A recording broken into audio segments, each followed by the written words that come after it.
nhớ rong nữa trồng phơi như nữa pe chỉ tu nó tu một chén gì nữa chỉ cho cái say xe giờ tao chọn gì trong này trà vậy ở tụi mình nhọn nữa nó nè nên đó là gì tao chọn gì ngô thì tiêu phải thỉnh anh gì nữa cái lịch sử cho khơi cứ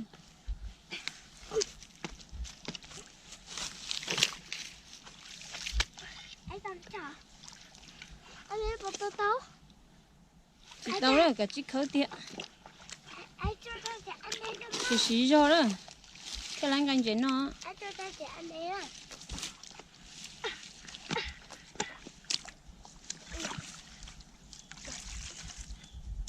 thôi tụi cứ bên nó lò cho đây bên nó lò nè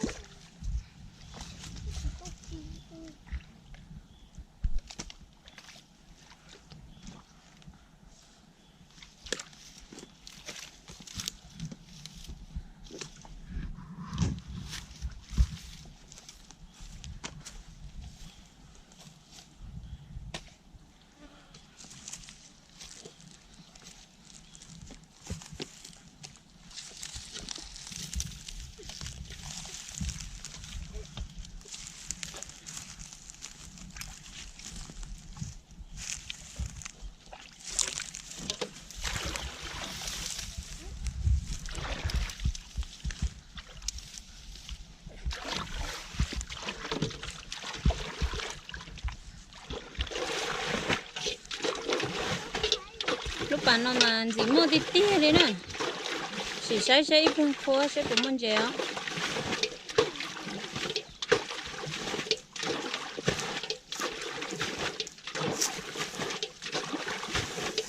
thôi lần thì coi tiếp bóng à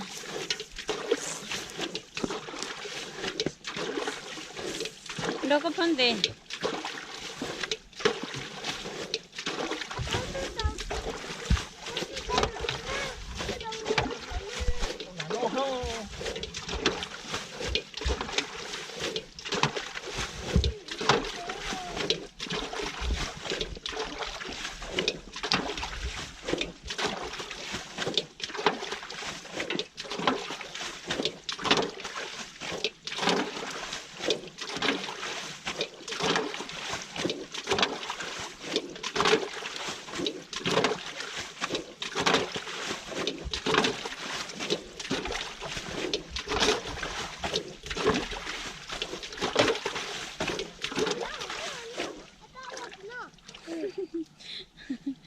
có sao thế à?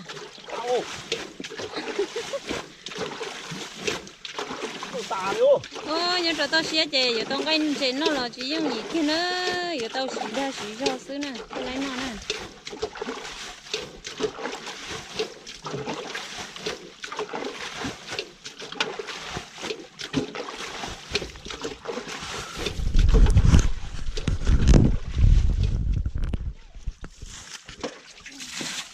Dùng khóa lần thế nữa, giờ còn chèn thế nữa.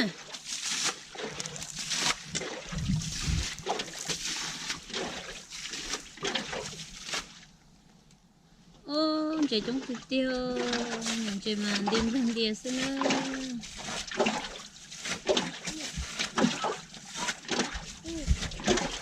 Ô, cái kia liền nữa, chứ đi đẹp thế nữa.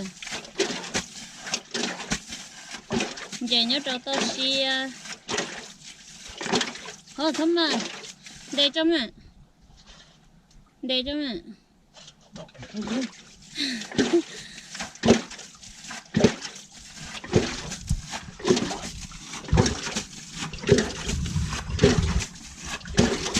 đông từ xưa nữa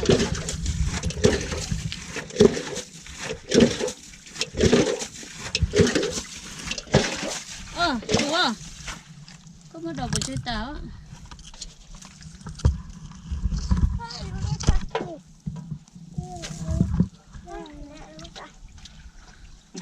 để luôn đâu có phân để đâu giống tiệt tiệt này nè trong từ xứ ôi yo yo yo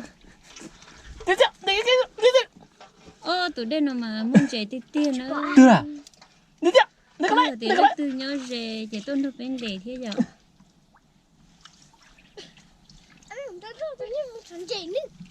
ừ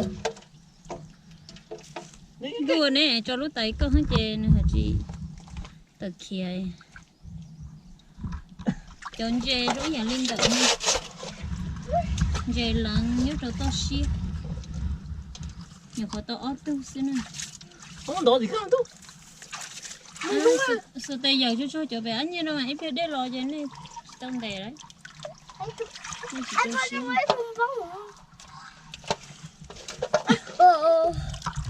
cho bé tu rồi ớt tôi mình nhỏ nó mà chơi chè tí tí nữa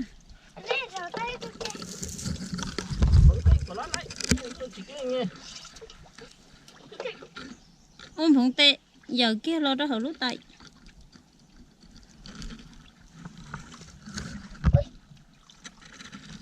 giờ có lon tệ về nó chung á Chó tụi mình tú non tè. Tú non sang đèn chè này. cô cho tụi con để bây giờ để lột bún này lúc tại này đã có lấy đầu rồi đấy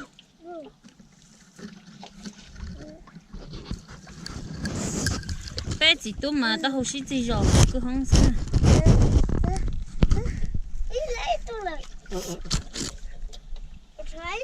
đây cho nó nhiều tôi ít thứ sự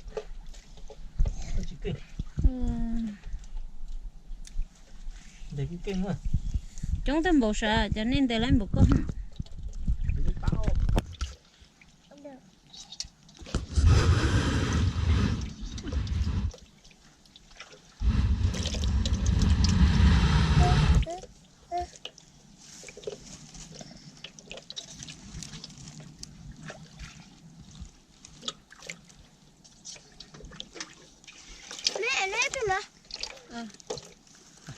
ngon là sao xuống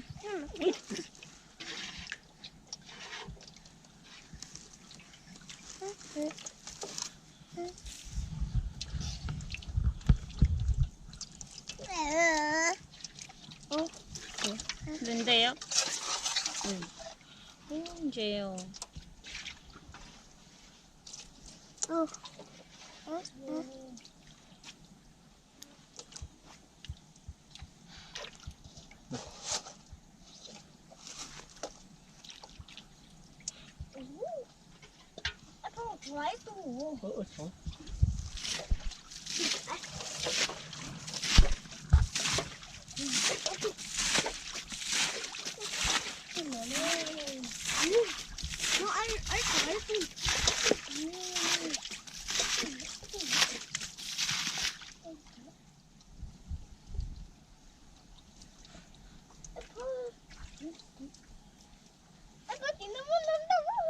Nó nói gì đây?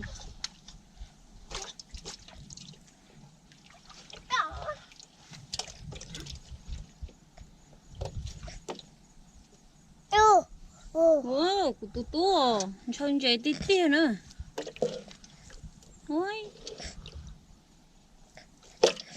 ôi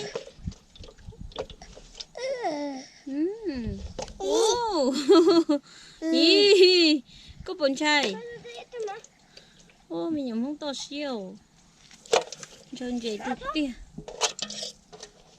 ô mấy tôi ngủ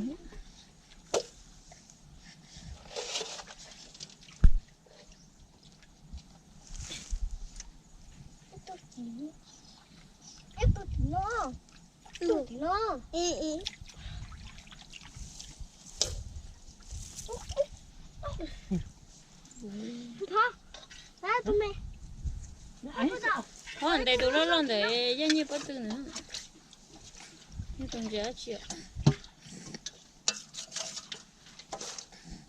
mấy tôi có tí à sao bắt tí này bắt từ cơ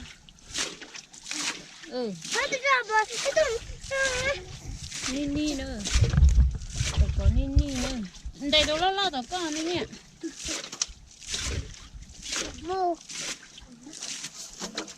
ôi ôi ôi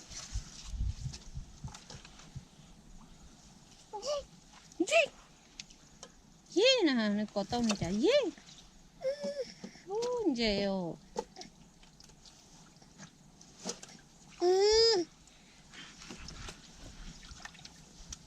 để cho chơi nên để cho ồ này ăn to à vô mà dễ nè tuần dễ lo chấp lờ giờ có độ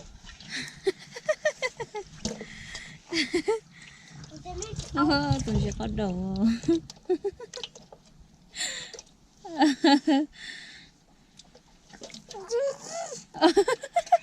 nè chỗ tao nè chả dí nè chuyện sai đừng gần đây chỗ thì mình đây là hả cái lúc bàn là hả đã cũng mà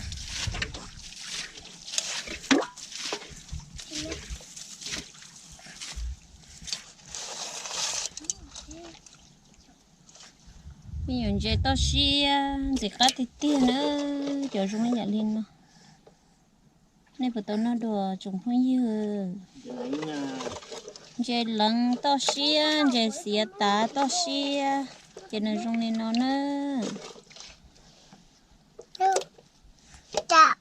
có tao nó tu số phải có này ta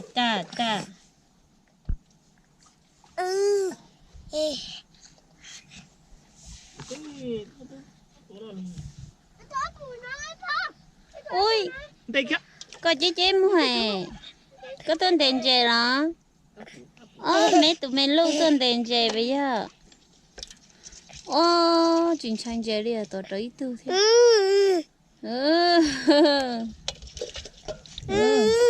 hơi tao cá bùa rồi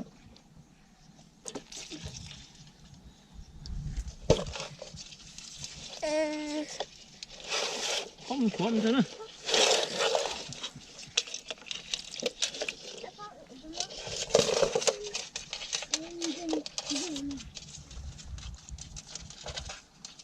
bắt tao ta mới tu ui chả đến nên tao rồi có phốt chỉ đầu đây có phốt đầu chưa chưa mà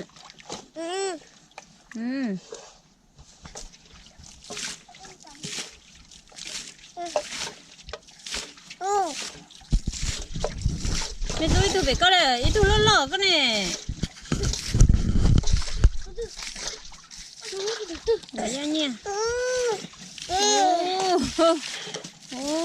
cái tôi mò liều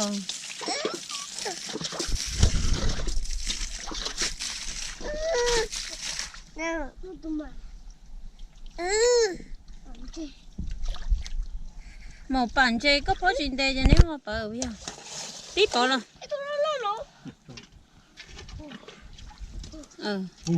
da ê nhìn nhau để lấy tụi nó dọc khơi kia tụi lo cơ vậy tụi lo tít tít nữa không còn gì tệ trên nó chè cho lo sắp lời chè luôn đi tệ nè cho lo thịt ye chân chè năng gọi xong hay bé cháu xong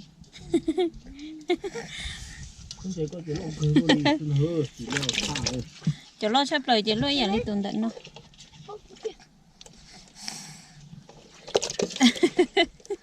nhìn chè bé cháu xong đó chú đó cái lồng đó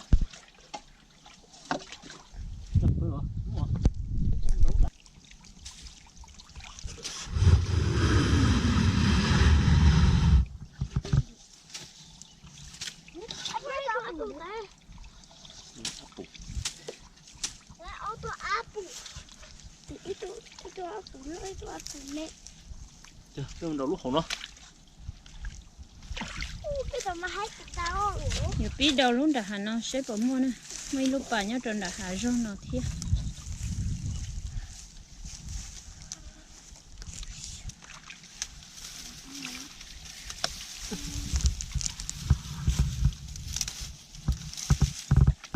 bây giờ có tao không lo ta đi tu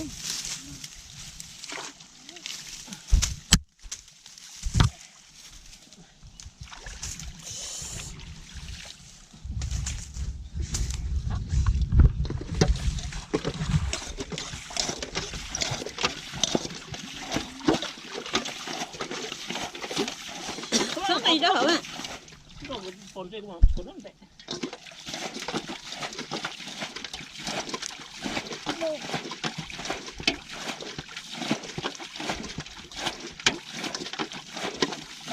Lúc nó mềm sư dọc cái bộ mua nó lúc nó chỉ lo li lúc đấy là cái bộ mua là nó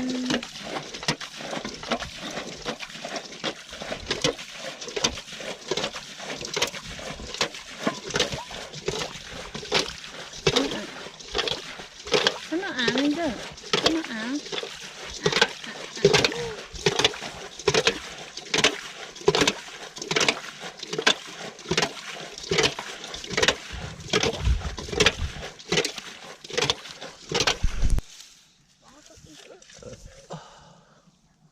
đấy ạ. Lấy à, một tổ.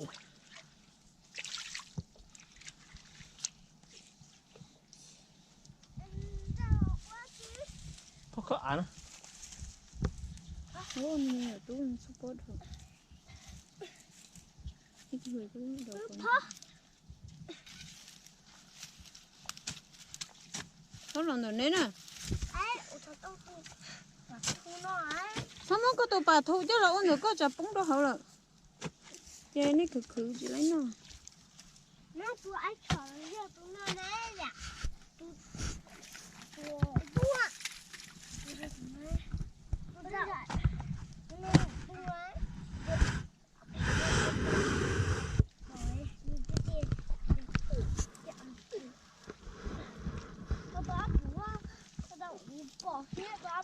Ồ, tụi mình nhiều nó support tí tí. Nó chốt rồi tầng rồi thế đấy.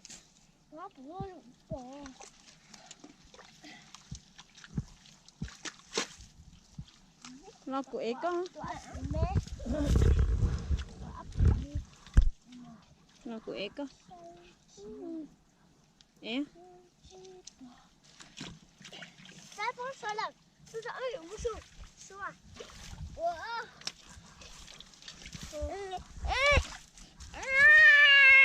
Ồ, nhỏ rồi. Giờ này nè. Có kiếm mà, chắc có phải lo nó. Thế thì giờ có bún hỗn ta hồ.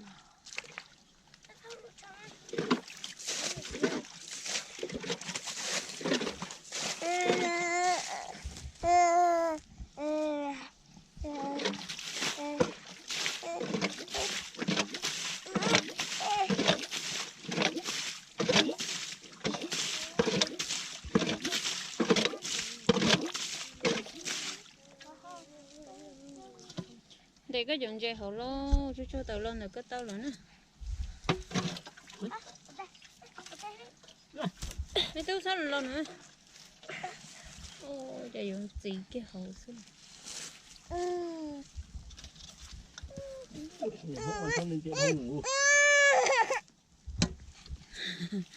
Đừng có xóa tiền ấy nha, có chụp bộ rồi.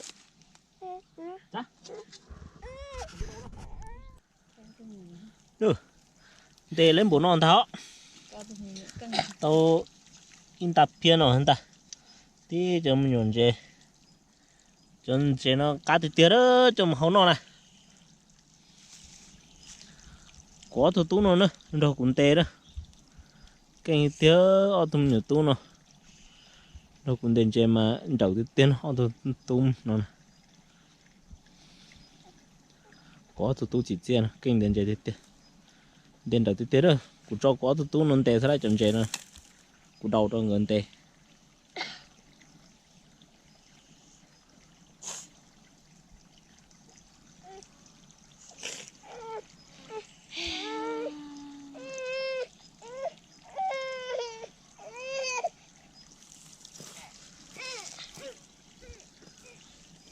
Chè nó trong một hậu kia mà gì cá tơ rồi.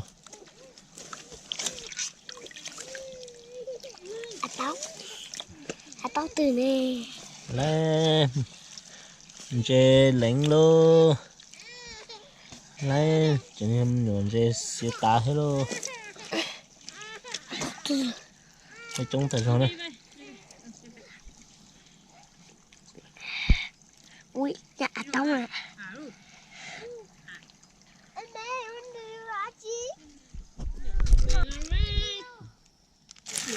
chế tao xía rong linh nọ vậy chỉ cá thịt tía nó chuyện gì nè nó bé tuần để lấy linh nọ xí mình nó giờ thì mất xí thở thì bé nào đi chọc cá tôi được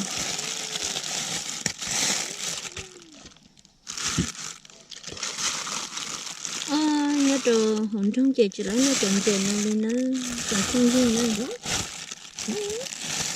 cái nhớ trò tao xí chị bé họ chỉ tao nói cho hồn thôi ví dụ nên chị biết như tuần để hậu hỏi đi giống vậy đi chuẩn bị mà chứ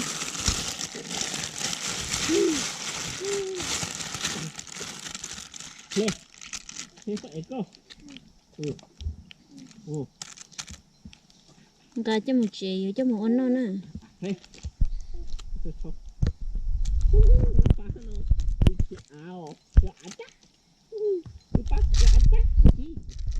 tới tàu lông ba rồi tên rồi tơ chơi một chị là nó giờ trong tôi là con nó có của tụi mình tôi à dạ có tôi thành chơi rồi